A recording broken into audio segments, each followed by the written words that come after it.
Eu queria que você ficasse de pé mais um minuto, não converse. Tem uma música que eu quero que a gente cante. Cante não, eu quero que você ouça, provavelmente você não conhece. Se puder voltar a luz no formato que estava. Feche os seus olhos, feche os seus olhos. Talvez você não conheça essa música, mas eu queria que você ouvisse ela.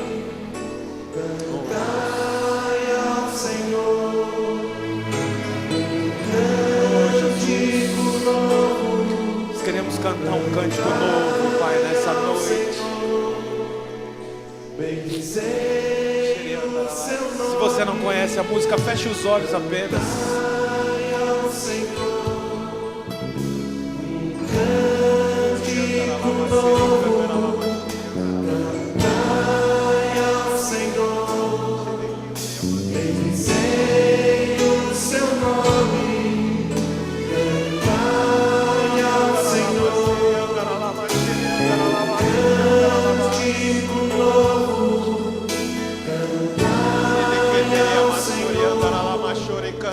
Bendizei o seu nome para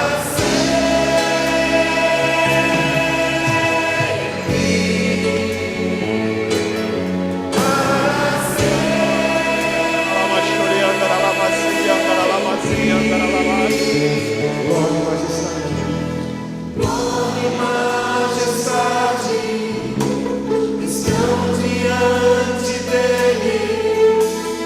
Força e formosura no seu santuário. Glória e majestade estão diante dele. Força e formosura. Se você ora em línguas, eu queria que você começasse a orar em línguas. Comece a orar em línguas. Deixe a música tocar e comece a orar em línguas. Se você ora em línguas, comece a orar em línguas.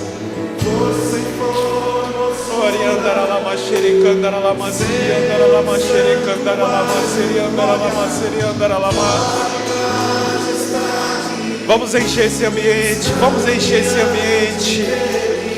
Shedeketere abasiri andara lama sere cantara lama sere andara lama sere cantara lama. Oi andara lama sere cantara lama sere andara lama sere cantara lama sere andara lama sere cantara lama sere andara lama sere cantara lama.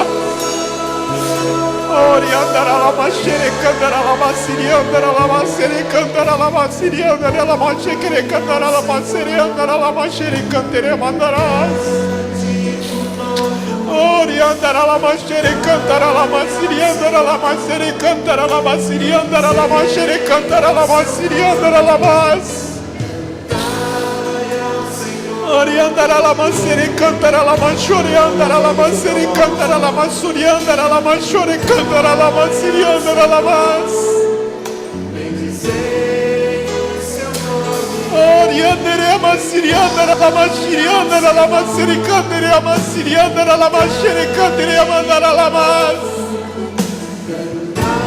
Oh Deus, cantemos a Ele. Xeriandara la masiriandara la mas. Ele tem feito maravilhas. Senhor, quer levar você a cantar um cântico novo nesses dias. Um cântico novo.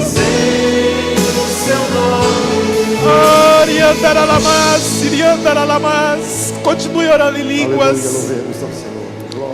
Se você pode, levante as suas mãos. Ore em línguas, ore em línguas. A Bíblia diz que quando você ora em línguas, a sua mente fica inerte, mas o seu espírito cultua ao Senhor. Shedeketere amasuriandara lama shorekandere amasiriandara lama sherekandara lama siriandara lamas. Ariandere amasiriandara lama shoreandere amasirikandara lamas. Ariandere amashuriandara lama sirikandere amas.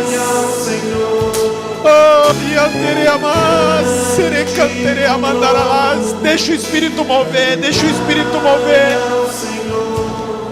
Shedeketere amasuri andaralama serekantere amasuri andaralamas.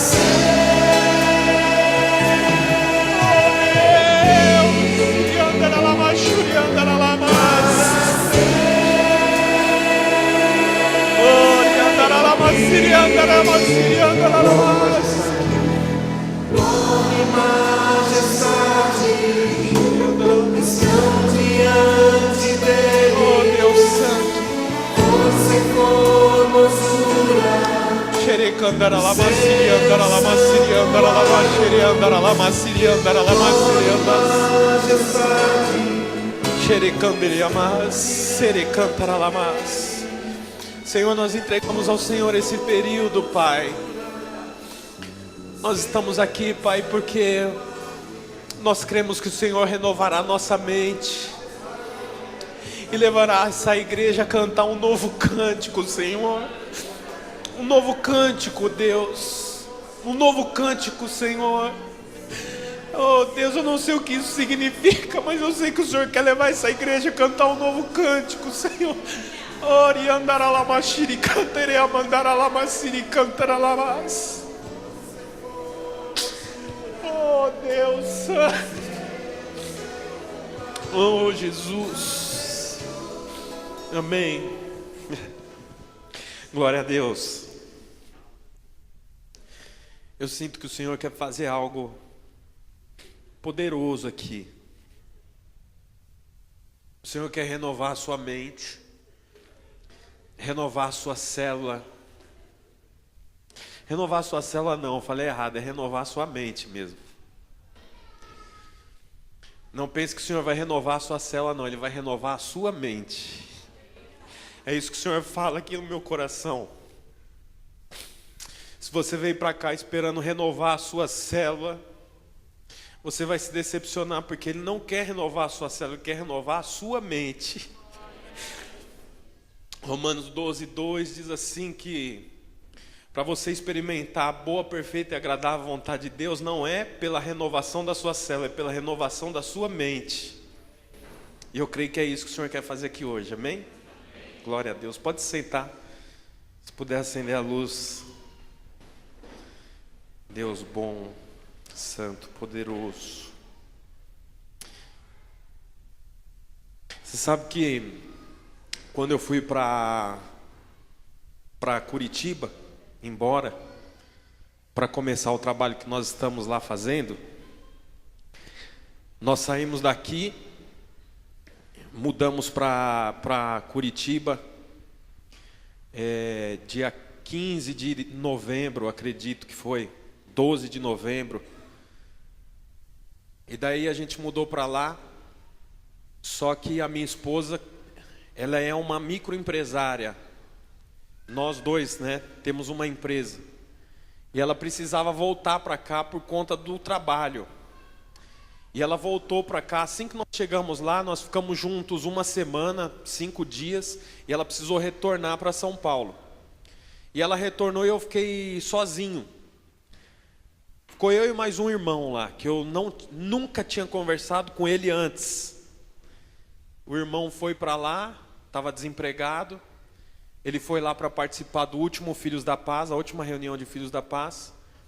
Como a Bruna ia voltar, eu pedi para ele ficar comigo. Falei, fica aqui comigo, que eu ia ficar mais uns 10 dias lá sozinho. Eu não conhecia a cidade, não conhecia ninguém, não sabia nada, não sabia o que tinha, não sabia onde tinha posto de gasolina, não sabia nada. Eu falei, fica aqui comigo. Se for para mim ficar ocioso, é melhor ficar ocioso com alguém do que ficar ocioso sozinho.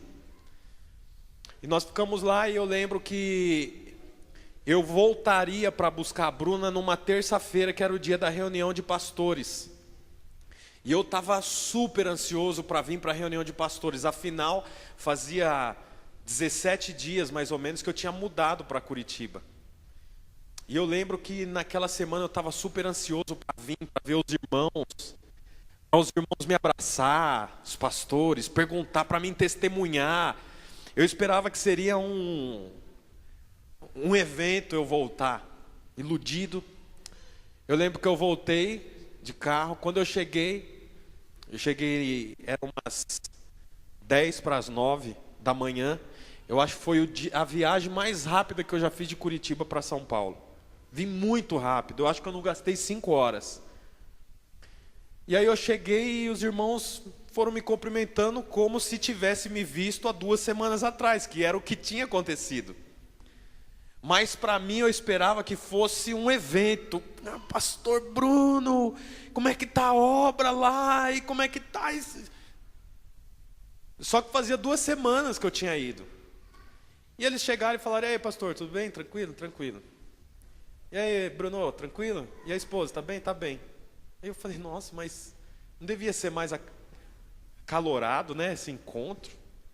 E eu sentei no sofá e tinha uns 15 pastores. Eu falei: o pastor Almir vai me dar uma oportunidade, né? Fala aí, pastor Bruno, a primeira igreja a tantos de quilômetros de distância. Ele falou: o pastor Bruno está com a gente aqui, é uma bênção ter ele aqui, né? E os irmãos falaram: amém, amém, amém. Daí eu sentei e até que começasse a reunião mesmo, o diabo jogou uma isca. O diabo jogou uma isca no meu coração. E eu estava ali e eu comecei a pensar: ninguém aqui me ama. Os pastores estão um pouco preocupados comigo. Aqui é assim, ninguém liga para ninguém. Você sabe que os pensamentos eram tudo em primeira pessoa, como se eu estivesse falando comigo. E eu fui comendo aquilo. Chegou uma hora na reunião, que é a coluna que está... Não? Chegou uma hora na reunião que eu percebi que aquilo ia matar comigo. E a forma como eu saísse daquela reunião iria determinar como seria o ministério que eu estaria tocando a 500 quilômetros de distância. Sabe, veio uma luz, que era o Espírito Santo falando comigo. E naquele momento eu percebi que a minha mente era o campo de batalha desejado por Satanás. O diabo luta por estar dominando a sua mente. E eu pedi para falar. Falei: pastor Almir, posso falar algo aqui? Pode. Falei: irmãos, eu vim de lá para cá esperando que os irmãos me abraçassem, me beijassem, me jogassem para cima. E não foi assim, e eu me decepcionei. E os irmãos já começaram a... Não, mas... Eu falei: deixa eu terminar. Eu falei assim: só que eu percebi agora que é uma isca de Satanás, que o diabo está lutando na minha mente para que eu morda essa isca e todo o decorrer do ministério que nós estamos começando há 2 semanas seja colocado por água abaixo. Porque dependendo de como eu sair dessa reunião, falei desse jeito, dependendo de como eu sair dessa reunião, eu vou edificar algo junto com os irmãos, ou eu vou edificar algo aparentemente junto com os irmãos. E eu lembro que eu chorei. Pastor Murilo tinha há pouco tempo, né? Eu fui para lá em novembro, ele foi em maio, para fevereiro, não me lembro agora. Eu falei: eu não sei como está o coração do pastor Murilo, eu não sei como está o coração do pastor Cilso, do pastor Valmir, mas eu queria dizer que nós estamos expandindo a obra de Deus, e o diabo vai jogar iscas para não permitir que o reino avance. E naquele momento eu comecei a entender o que está escrito em Romanos 12:2. Queria que você abrisse a sua Bíblia, ou o livro, né? Esse livretinho que está na sua mão tem todos os versículos que eu vou ler. Isso que eu estou falando está no 1º capítulo. Os irmãos que não têm o livro, o livretinho, né? Não dá nem para dizer que é um livro, é um livreto para acompanhar esse seminário. Então não é lançamento de livro. Nós estamos fazendo um seminário e esse livro vai te ajudar a ter isso guardado de uma forma melhor. Os irmãos que quiserem, levanta a mão, que um dos discipuladores vai levar até você. Um irmão ali quer, fica com a mão levantada até você receber. Os irmãos vão te ajudar. A Bíblia diz assim: não sede conformados com este mundo, mas sede transformados pela renovação do vosso entendimento, para que experimenteis qual seja, faz assim comigo, ó, a boa, perfeita e agradável vontade de Deus. Olha, para você experimentar a boa, perfeita e agradável vontade de Deus, você precisa ter a sua mente renovada. Quem tem a mente embrutecida, como diz em Efésios, nós vamos ler, são pessoas que não experimentam o quê? Diz comigo, a boa, a perfeita e a agradável vontade de Deus. E nesse momento, como eu estava dizendo para os irmãos, eu percebi isso, e eu quero hoje poder usar isso para desmistificar da sua mente o que é liderança. Aí no livro também tem Mateus capítulo 20, versículo do 25 ao 26, diz assim: então Jesus chamou todos para perto de si e disse: como vocês sabem, os governadores dos povos pagãos têm autoridade sobre eles, e os poderosos mandam neles, mas entre vocês não. Entre vocês não pode ser assim, pelo contrário, quem quiser ser importante, que sirva ao outro. Nós precisamos entender que liderança não tem a ver com domínio. Liderança tem a ver com domínio no mundo, como Cristo está dizendo aqui, ó. Jesus chamou todos para perto e falou assim: olha, vocês não podem pensar como o mundo. O mundo pensa que liderança é dominar, é mandar, é comandar. Liderança é serviço, ele diz assim, ó. Pelo contrário, quem quiser ser importante, que sirva. Entre vocês não pode ser assim. Olha, nós vamos experimentar a boa, perfeita e agradável vontade de Deus quando nós entendermos o que é liderança. E para você entender o que é liderança, você precisa renovar a sua mente. Porque você vem de uma metalúrgica, você vem de uma multinacional, você vem de uma empresa que vende coisas, e tudo é relacionado a domínio, é relacionado a você é aquilo que você possui. Mas a Bíblia está dizendo aqui através de Jesus que liderança não tem nada a ver com isso. Liderança é serviço. Liderança é se doar. A Bíblia continua dizendo que para você saber qual é o plano real de Deus para a sua vida, é importante que você veja como eram as coisas antes da queda do homem. É a chamada lei da primeira menção. O que é a lei da primeira menção? A primeira vez que aparece qualquer assunto na Bíblia. Você quer saber qual é o plano real de Deus para você? Leia a Bíblia antes da queda do homem. Porque antes do homem pecar e comer do fruto proibido, ele era tudo que Deus queria que ele fosse. Amém ou não amém? Eu queria convidar você a ler Gênesis 1, do 26 ao 28. Eu não vou aguardar muito você abrir a Bíblia, porque está no livretinho, nós ganhamos tempo. Aí ele disse: agora vamos fazer os seres humanos, que serão como nós, que se parecerão conosco. Eles terão poder sobre os peixes, sobre as aves, sobre os animais domésticos, sobre os animais selvagens, sobre os animais que rastejam no chão. Assim Deus criou os seres humanos. Ele os criou parecido com Deus. Ele os criou homem e mulher, e os abençoou dizendo: tenham muitos filhos, espalhem-se por toda a terra e a dominem. E tenham, e repete novamente. E tenham, se quiser me dar com fio, não tem problema nenhum.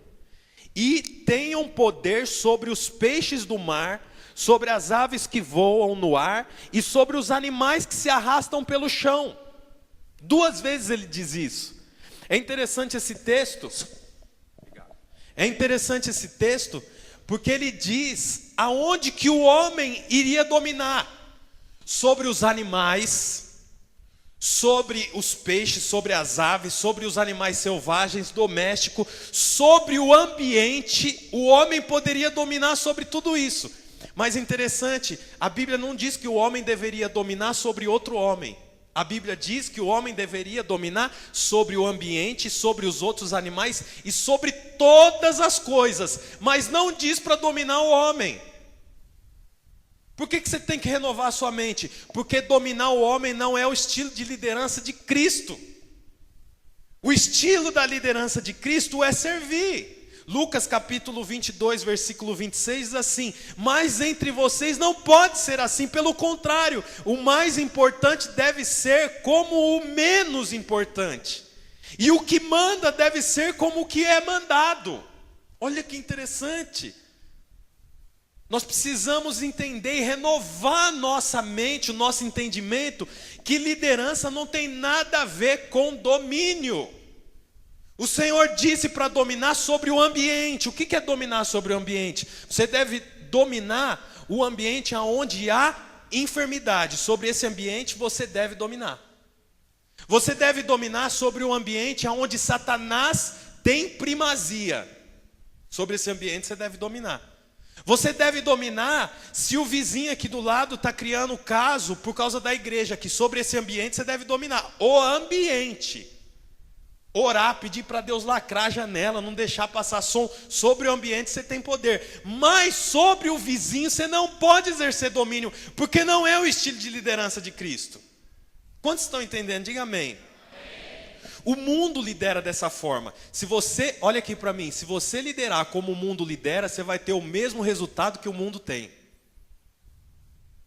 Se você liderar à base do domínio, você vai ter o mesmo resultado que o mundo tem. E qual é o resultado que o mundo tem? O mundo jaz não é do maligno, é no maligno. Tem uma grande diferença. O mundo não é do Satanás, do diabo. O mundo jaz no maligno. Todo estilo de liderança que é executada sobre o domínio vai ter o mesmo resultado do mundo, porque é o estilo de liderança do mundo. O estilo de liderança daqueles que é sacerdote real, povo escolhido, é o estilo de liderança de serviço, de amor. Serviço não é você ficar fazendo tudo para a pessoa. Esse serviço está totalmente ligado a amor. Nós vamos ver isso aqui. Eu queria mostrar para você que a mente embrutecida, você já vai entender porque que eu estou chamando a mente de embrutecida, ela está ligada à educação que você teve com os seus pais, ela está ligada ao tipo de estudo que você teve, ela está ligada à cultura que você recebeu, ela está ligada a tudo aquilo que você recebeu dos seus pais, avós, primos, do seu ambiente em que você viveu. A sua mente aprende as coisas, e talvez você aprendeu a liderar como o mundo. Quero dizer para você, se você quer experimentar a boa, perfeita e agradável vontade de Deus, não só sobre a liderança. Por que eu estou falando sobre liderança? Porque o objetivo aqui é esse. Mas se você quer experimentar a boa, perfeita e agradável vontade de Deus sobre a sua vida em 2018, renove a sua mente. Quem não tem a mente renovada, acaba naturalmente se amoldando ao mundo e deixa de receber e viver uma vida na bondade do Senhor. Eu quero ler de novo Romanos 12:2, que diz assim, não sede conformados. O que é conformados? Conformados é estar na forma do mundo. Os irmãos já aprenderam isso aqui.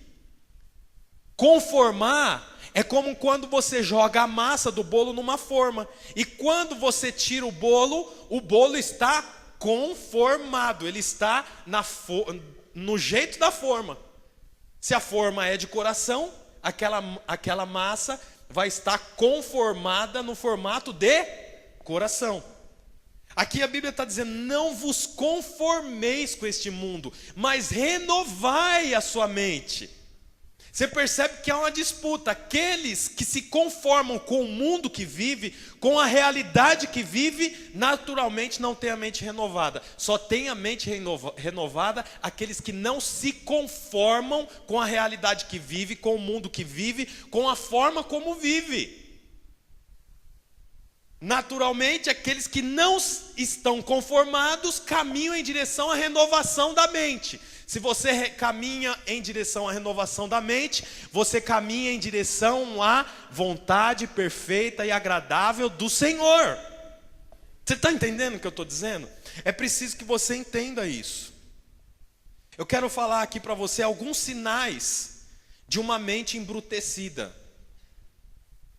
Quero que você avalie se você tem vivido numa liderança embrutecida.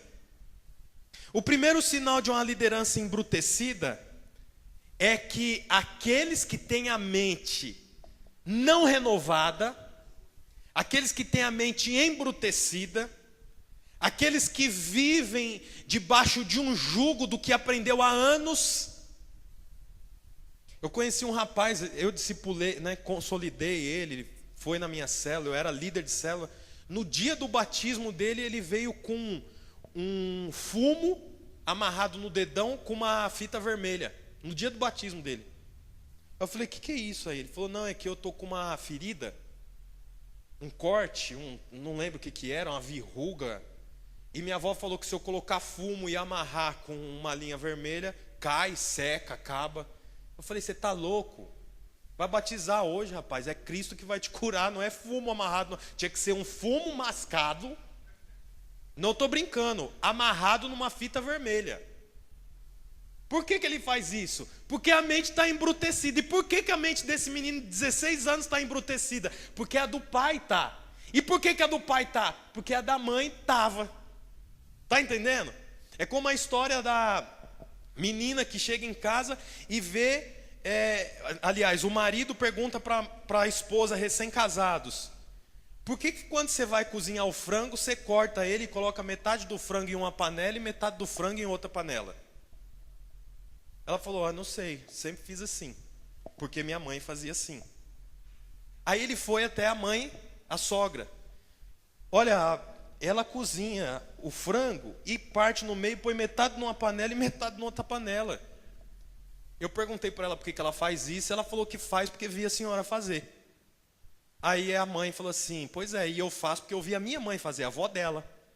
Aí ele foi até a avó, falou, escuta, a minha esposa faz isso, a minha sogra faz isso, e diz que é porque a senhora faz. Por que a senhora cozinha um frango dividido em duas panelas, se cabe em uma só? Ela falou, porque quando eu morava no interior, a panela era pequena e não cabia o frango na mesma panela. Aí eu tinha que cortar.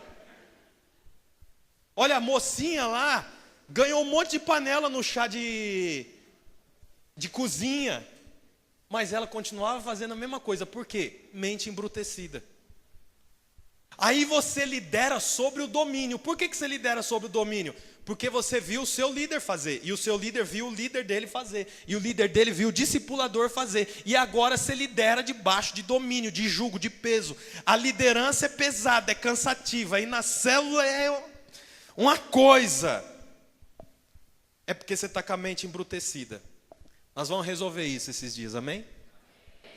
Qual é o sinal de alguém que tem uma mente embrutecida? Porque o primeiro passo que você tem que tomar é reconhecer o seu inimigo. Davi só venceu Golias depois que ele falou, quem que é o incircunciso aqui? Aquele lá. Aquele? Então vou matar ele. Só depois que ele reconheceu Golias é que ele venceu. Você só pode vencer inimigo que você reconhece.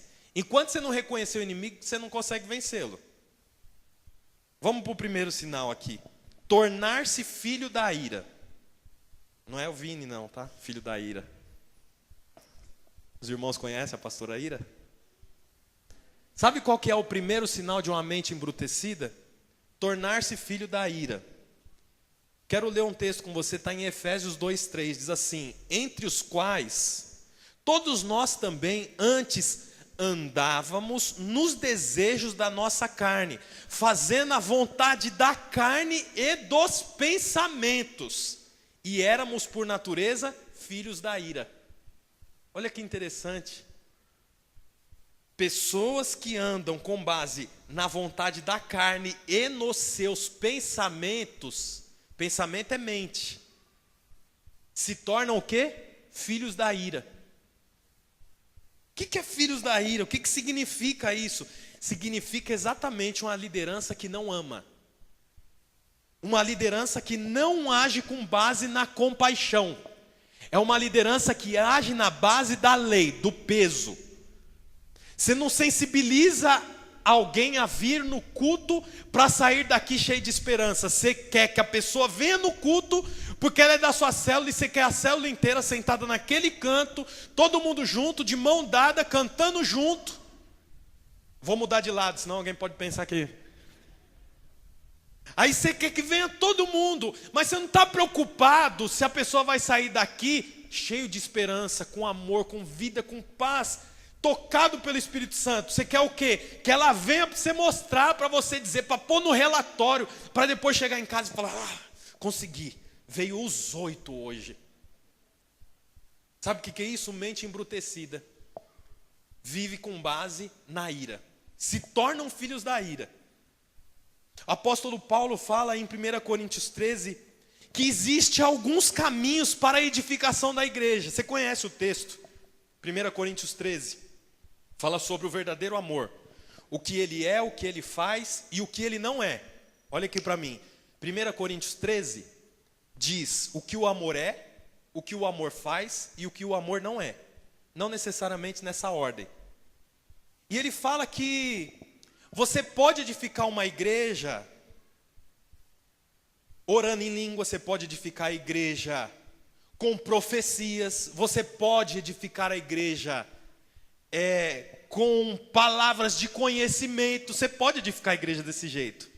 Mas todos esses métodos falham. No final do texto de 1 Coríntios 13, a Bíblia diz, mas o amor nunca falha. Existem formas de você edificar a igreja, mas existe uma forma que não falha. Olha aqui para mim. Sabe qual é a forma que não falha? É o amor. E amor, você não precisa ficar dizendo toda hora que ama.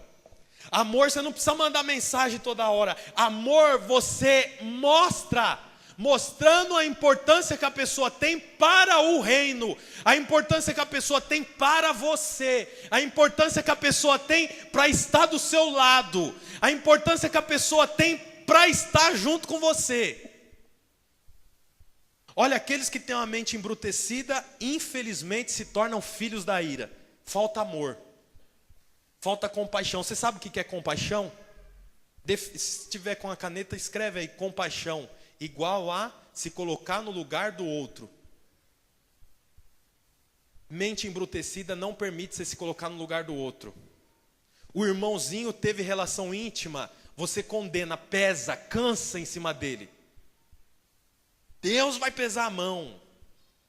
É como diz, né, a teologia da brecha, né, Doug, que nós aprendemos hoje. Teologia da brecha é brecha. Está dando brecha. Está dando brecha, o diabo vai entrar. Estou dizendo que é errado, não. Estou dizendo que filhos da ira trabalham só sobre esse tipo de liderança. Nós não somos filhos da ira, não temos a mente embrutecida. Temos a mente renovada. Quem tem mente renovada, experimenta a boa, perfeita e agradável vontade de Deus para 2018. Nós precisamos entender que nós somos pelo amor. A Bíblia diz que um dia Jesus saiu, não sei se vai dar para a gente falar da segunda hoje, Doug. Jesus saiu em direção a Jerusalém porque ele deveria morrer lá. Aí a Bíblia fala que ele teve que passar por uma cidade chamada Samaria. Tiago e João, os 2 discípulos de Jesus, estavam mais na frente. E quando chega lá, eles falam para uma espécie de hotel. Tem quarto aí para o mestre? Aí a atendente diz assim, aqui vocês não dormem. Por que a gente não dorme? Ele falou, porque vocês têm aspecto de quem vai para Jerusalém. Vocês têm jeito de quem vai para Jerusalém. E nós não recebemos ninguém que vai para Jerusalém. Tiago e João voltam para Jesus e falam, você acredita que eles não vão receber nós? Senhor, quer que a gente faça descer fogo agora sobre eles? Sabe o que Jesus diz? Vocês estão caminhando comigo, mas ainda não diagnosticaram de que espírito que eu sou. Eu sou o espírito do amor, eu não sou o espírito da destruição. Olha, esse é o espírito que multiplica. Esse é o espírito que luta contra a mente embrutecida. Segundo sinal de uma liderança embrutecida, é uma liderança que anda com base na vaidade. Efésios 4,17 diz assim, e digo isto, e testifico no Senhor, para que não andeis mais como andam os gentios. E como andam os gentios? Na vaidade. Sabe que uma liderança com a mente embrutecida é é uma liderança que anda com base na vaidade. Algumas versões bíblicas diz vaidade, mas outras versões traduz como inutilidade da sua mente. Olha que interessante, uma liderança embrutecida é uma liderança que anda na inutilidade da sua mente. Por que inutilidade? Porque a Bíblia diz que da sua carne não tem nada que preste. Ele diz assim que as palavras que eu vos digo é espírito e vida, mas da carne nada se aproveita. Quando você lidera com a mente embrutecida, você lidera com base na inutilidade da sua mente. Começa a fazer conta, começa a, vira um louco. A Bíblia Olive Tree, né? É uma Bíblia que nós temos no celular que mostra a palavra no original. Quando você clica nessa palavra original, é como vaidade, está lá como vaidade. Quando você clica nela, ela mostra a palavra no original. E o original significa destituído da verdade. Olha, liderar com base na vaidade é liderar destituído da verdade. É andar destituído da verdade. Você sabe que verdade é uma das definições de Cristo. Ele é o caminho, a verdade e a vida. Olha, a verdade é uma das definições de Cristo. Por isso eu quero afirmar categoricamente: liderar, pastor, com base na vaidade, é liderar sem Cristo. É liderar com ausência de verdade. É liderar sob a sua mente, o que você acha. É interessante falar sobre isso, porque quando você lê lá 1 Samuel, a Bíblia diz assim que o povo hebreu pede para Samuel um rei. Porque todos os povos tinham um rei, mas os hebreus não tinham um rei. Então Samuel tenta convencê-los dizendo que eles já têm um rei, que é Deus, o Senhor dos exércitos. Mas eles falam: não, nós queremos um rei que vai à nossa frente na batalha. Então, chegam à conclusão que o rei deveria ser Saul. Saul começa a liderar. Chega a uma situação que Samuel fala assim: olha, você está indo para a guerra, você guerreia e depois eu vou voltar aqui no 7º dia para nós sacrificarmos junto o sacrifício. Porque Samuel era uma junção de sacerdote e profeta. Ele poderia sacrificar, mas Saul não. Saul tinha mão suja de sangue, ele era guerreiro, soldado. Ele não podia sacrificar, ele podia sacrificar junto com Samuel. Deu 7 dias e nada de Samuel aparecer. A Bíblia diz assim que Saul foi lá, pegou os animais e sacrificou. No 9º dia, 2 dias de atraso, Samuel chega. Aí fala assim: mas espera aí, você já sacrificou? Aí Saul fala assim: o povo começou a me apertar aqui. Eu achei que o senhor não vinha. Aí eu pensei: parece melhor eu sacrificar. Olha, 3 palavras que não pode ter na sua liderança: eu achei, pensei e parecia. Ele falou assim: olha, eu achei que você não vinha porque você demorou. O povo começou a me apertar. Parecia melhor. Eu achei que eu deveria fazer e está feito. Quando você começa a liderar com base na vaidade, você começa a liderar com base no acho, no penso e no parece. Parece melhor dizer isso. Acho melhor convidar a não vir mais para a célula. Até porque não senta junto com a célula no culto. Estou pensando aqui que é melhor eu não falar mais da palavra de domingo. Eu estou achando, olha, você percebe o tanto de mão de homem que tem no acho, no penso e no parece? Quando você começa a liderar com base no acho, no penso e no parece, você começa a liderar para si. Foi o que Saul fez. A Bíblia diz assim que Samuel diz para ele: por causa disso, hoje você está sendo deposto do trono. E nunca mais vai sentar nenhum descendente seu sobre o trono.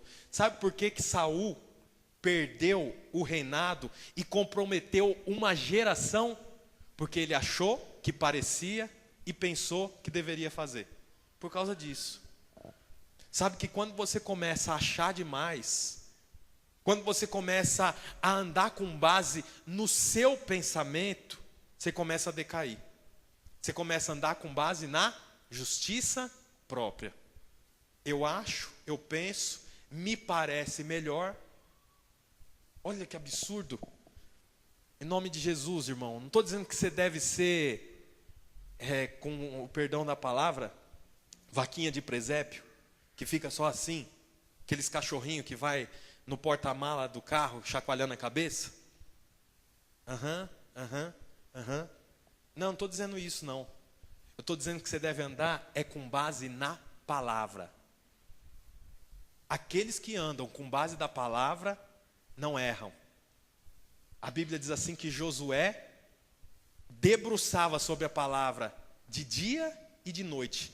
A lei não saía de próximo de Josué. Ele andou com base na palavra. Daniel andou com base na palavra. José andou com base na palavra. Nenhum deles andaram com base no acho. O terceiro sinal de uma liderança embrutecida é uma liderança que vive separado da vida de Deus. Efésios 4,18 diz assim: eles estão com o entendimento mergulhado nas trevas e separados da vida de Deus, por causa da ignorância em que vive, devido ao embrutecimento do seu coração. Aqui coração significa alma. Você sabe que a alma é composta por 3 faculdades: mente, vontade e emoções, exatamente nessa ordem. O diabo nunca vai atacar as suas emoções e nem a sua vontade antes de atacar a sua mente. Ele ataca a sua mente e a sua mente vai influenciar a sua vontade e as suas emoções. A Bíblia está dizendo aqui que quando você anda com a mente embrutecida, sem renovar os princípios, aí você está pensando, tudo bem, mas que hora que eu vou saber quais são os princípios? Depois. Agora você tem que perceber o seu inimigo. Quando que Davi pegou as pedras? Quando? Depois que ele reconheceu quem era o inimigo. Ele não foi indo para cima de qualquer um. Ele falou, quem é o inimigo? Aquele. Então tá bom, me dá uma funda e 5 pedras. Primeiro você tem que diagnosticar o inimigo. Andar com a mente embrutecida é o mesmo que andar separado da vida de Deus. Agora eu vou colocar uma dúvida na sua mente. Você acha que você pode ser separado da vida de Deus? Você canta uma música aqui: nem altura, profundidade nos separará do quê? Quem conhece essa música? Como que é, Lucas? Nem a altura, nem a vida, nem os anjos, nem potestade nos separará do quê? Do amor de Deus. Nada, veja bem, ó, isso aqui é um princípio. Nada pode te separar do amor de Deus.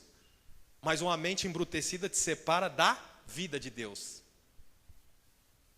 Nada, nem anjos, cantei tudo errado a música, né? Nem anjos, nem potestade. Que mais? Nem a morte, nem a vida. Mas tinha uma música que falava, nem altura, profundidade nos separará do amor do Senhor. Nada pode separar do amor do Senhor. Porque o amor do Senhor já foi finalizado numa obra, lá no Calvário. Mas uma mente embrutecida te separa da vida de Deus. Uma mente enrijecida te separa do amor do Senhor. Você vê que coisa. Eu estava dando aula essa semana lá, E uma moça da nossa equipe lá de Araucária, ela se desviou, né, com 16 anos. O pai dela era pastor da igreja. E ela desviou com 16 anos, mais ou menos. Sabe por quê? Porque ela fez uma mecha no cabelo. Fez uma mecha no cabelo. Nem o pai dela, que era pastor, teve condições de protegê-la. Por conta da mecha, ela teve que retocar o cabelo todo. Ela ficou muito brava, muito nervosa e desviou. Você imagina que coisa engraçada, não pode pintar o cabelo. São irmãos que acabam tendo a revelação da palavra literal. Literal. Está escrito lá nos livros de Pentateuco, especialmente em Levíticos. A mulher não deve usar roupa de homem. Aí eles entenderam que a mulher não pode usar calça. E se for uma visitante de calça, todo mundo olha feio para a visitante. Tem que usar saia. Aí a Bíblia diz que os hebreus se cumprimentavam com o ósculo santo. E se cumprimentavam dizendo shalom, que é a paz do Senhor. Aí ele acha que ir para a igreja significa dar um beijo no rosto de todo mundo e falar paz de Deus. A paz de Deus, irmãos. A paz de Deus, irmãos, no banco, na fila do açougue, na padaria. Por quê? Porque nós temos que nos identificar contra essa raça de sujeira aqui. A paz de Deus, irmão. Ele não sabe que esse era o cumprimento dos hebreus para a realidade que eles viviam. O ósculo santo era uma realidade dos hebreus. Aí, como ele tem a revelação literal da Bíblia, ele traz tudo que está escrito para a realidade dele. Quer dizer, não renova a mente, não entende o que significa aquilo, não estuda a Bíblia, não tem conhecimento. A Bíblia diz em 1 Pedro capítulo 1 que graça e paz vos são multiplicados no conhecimento do Pai e do Filho. Quer dizer, a graça, que é o favor imerecido, e a paz é multiplicado no conhecimento do Pai e do Filho. As pessoas não têm conhecimento nem revelação do Pai e do Filho, acabam ficando com a mente embrutecida e faz o evangelho virar uma grade, uma cela, uma coisa cansativa, pesada, ruim, sem revelação, sem avaliação. Quero dizer para você, meu irmão, que